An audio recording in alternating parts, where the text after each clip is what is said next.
Agora você ouve uma palavra de vida com o pastor Érico Rodolfo Bussinger.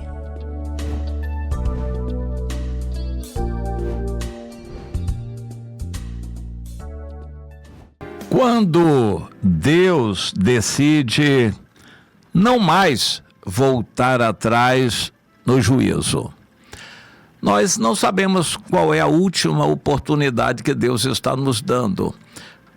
Pode ser que Deus esteja nos dando muitas oportunidades e repetidas, mas em algum momento será a última. Ele normalmente não avisa que é a última, pode até avisar, ele é Deus, mas em algum momento será a nossa última oportunidade. Quando Deus resolveu testar o rei Saul, ele disse ao profeta Samuel: chame o Saul e diga: eu levantei você de onde você estava, coloquei você sobre o trono, dei todo o poder em Israel, abençoei você até aqui, agora vá, faça uma guerra para destruir por completo os amalequitas. Aquilo era um teste. O Saul foi, Deus facilitou a guerra, tudo deu certo, venceram, mataram, mas eles acharam desperdício matar todos os animais gordos, então pegaram os melhores e trouxeram.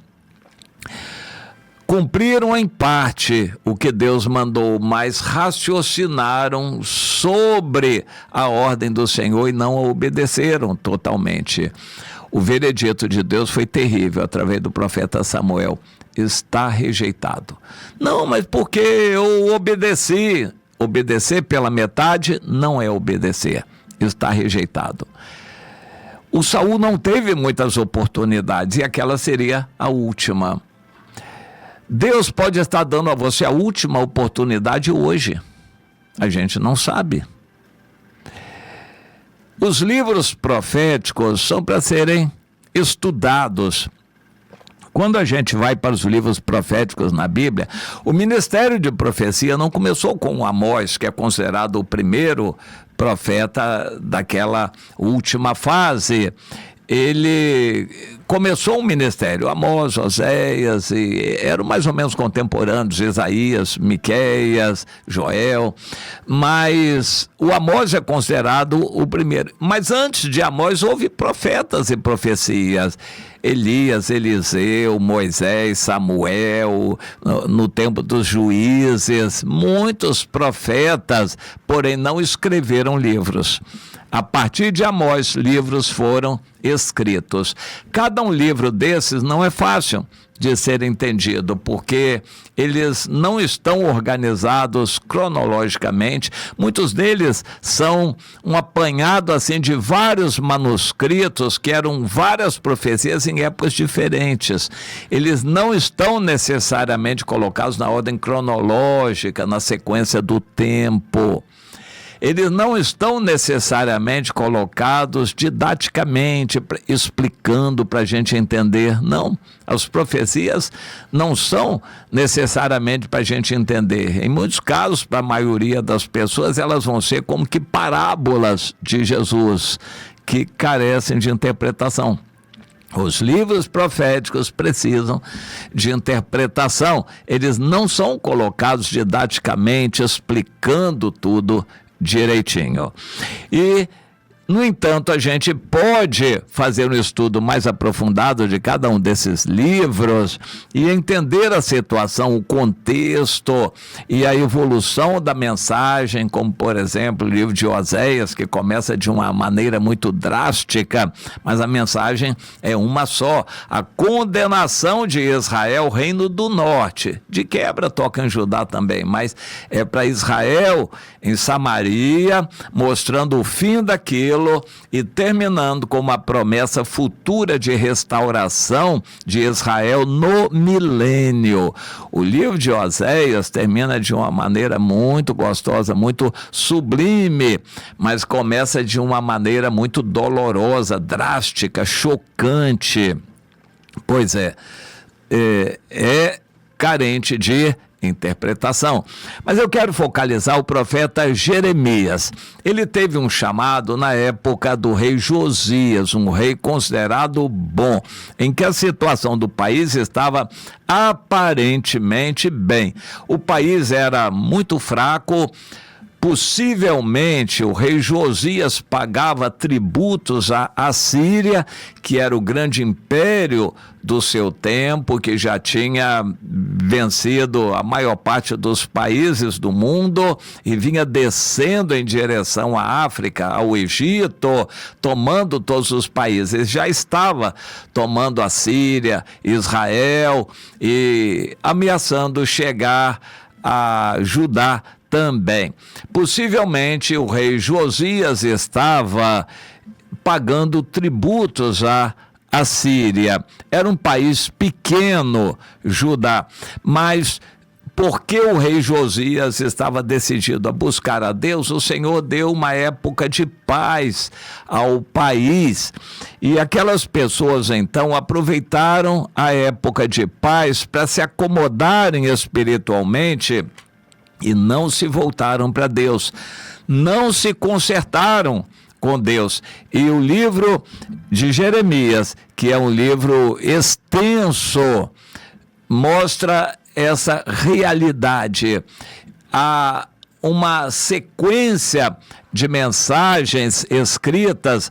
Nem todas as mensagens proféticas foram escritas. O Jeremias profetizou, no meu entendimento, segundo as minhas contas, durante 43 anos, tendo que falar todos os dias, pregando o que Deus estava revelando para um povo que não queria ouvir.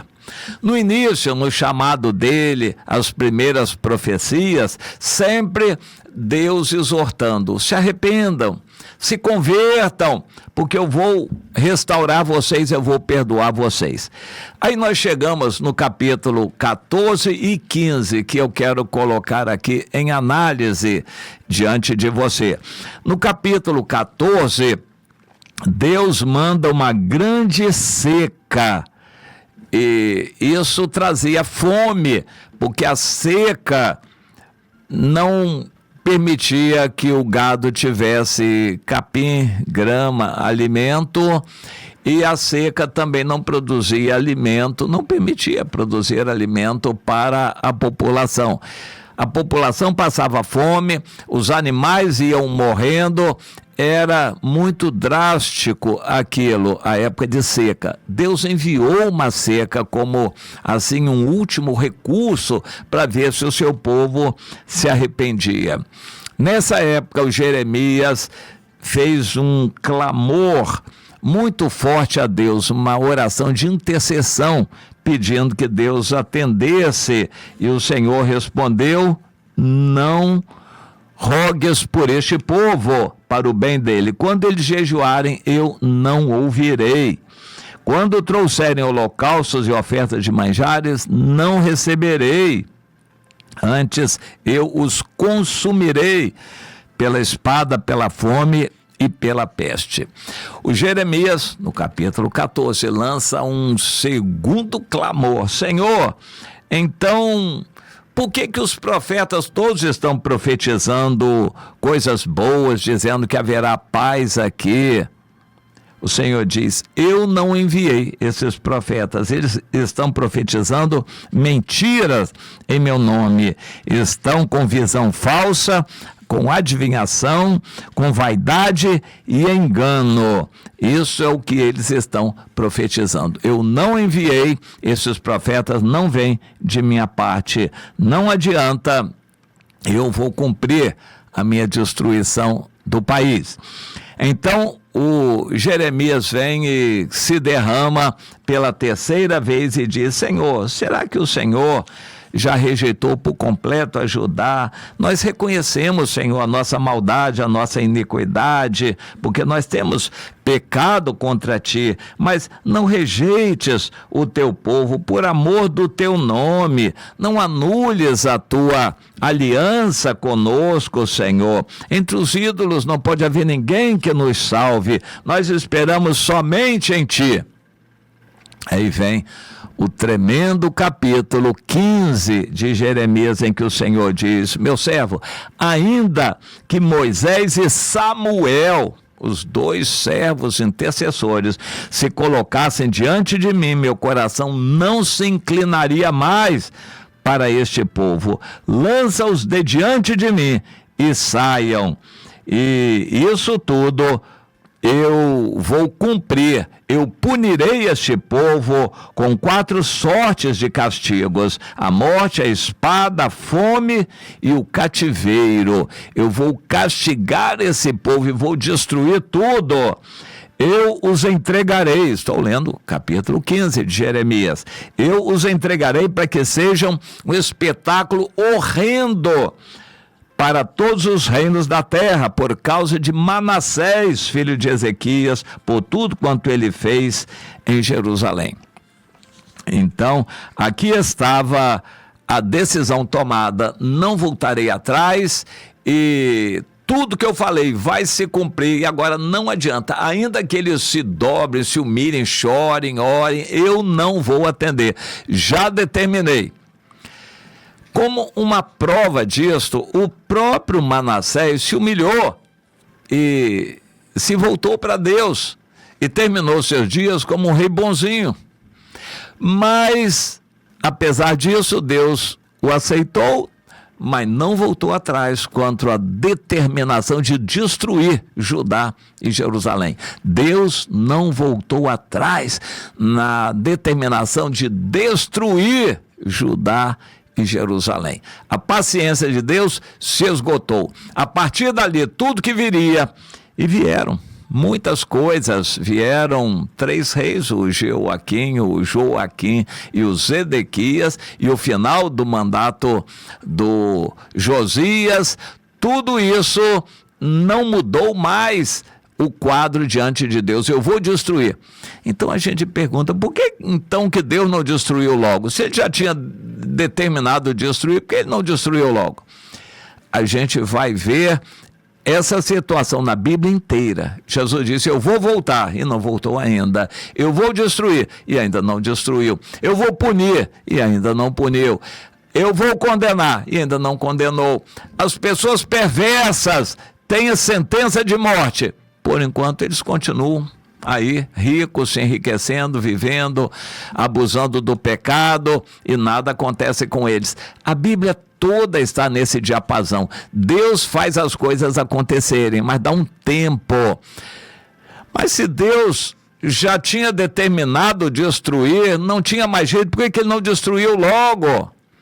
Mas o povo não sabia que aquela era a última oportunidade. Deus estava deixando só para confirmar o que ele já estava revelando ao seu servo Jeremias, que o povo não se voltaria para Deus. Então, dali por diante, reis se sucederam, muita gente nasceu e morreu, ninguém se voltou para Deus. E então Deus cumpriu o que estava determinado, destruiu aquele povo todo, só uns poucos sobraram, que foram levados para o cativeiro, porque Deus queria preservar a Bíblia, os escritos sagrados, para que nós a tivéssemos hoje.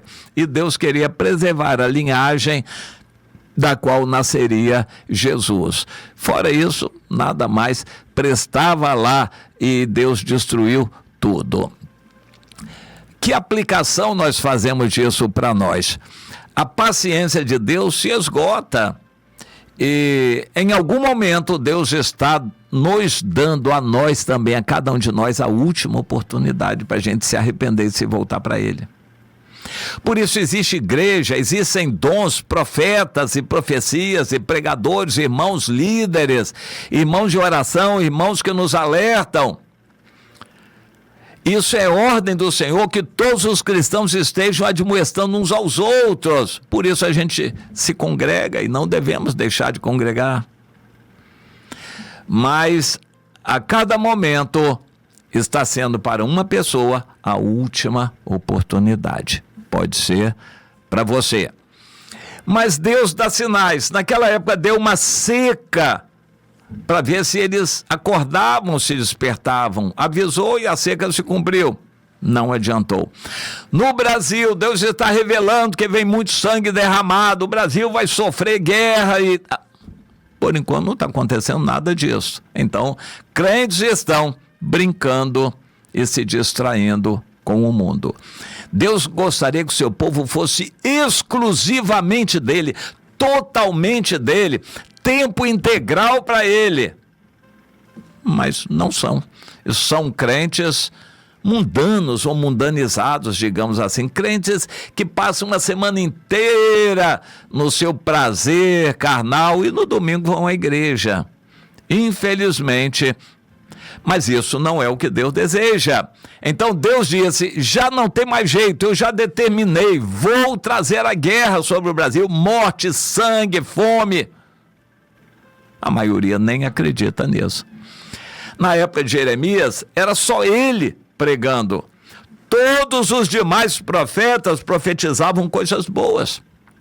Há muita gente profetizando bênçãos sobre o Brasil. Me dá a impressão que eu sou o único a pregar que vem a dor, vem a ira, vem a guerra, vem o sangue derramado sobre o Brasil. Mas é uma mensagem que ninguém gosta de ouvir, ninguém gosta de receber. E, na verdade, a maioria não gosta de acreditar, porque está tudo bem. Eles acham que vai continuar tudo bem. E Deus avisa, o mal já está determinado sobre o Brasil. Vem e o Senhor não vai voltar atrás. Mas a maioria não acredita. E o profeta continua a profetizar. E as pessoas continuam a não acreditar. E o tempo vai mostrar o que vai acontecer. Isto é a realidade dos profetas da Bíblia, dura realidade, mas em nossos dias não é diferente. Que Deus tenha misericórdia de cada um de nós, de mim e de você, meu irmão, minha irmã.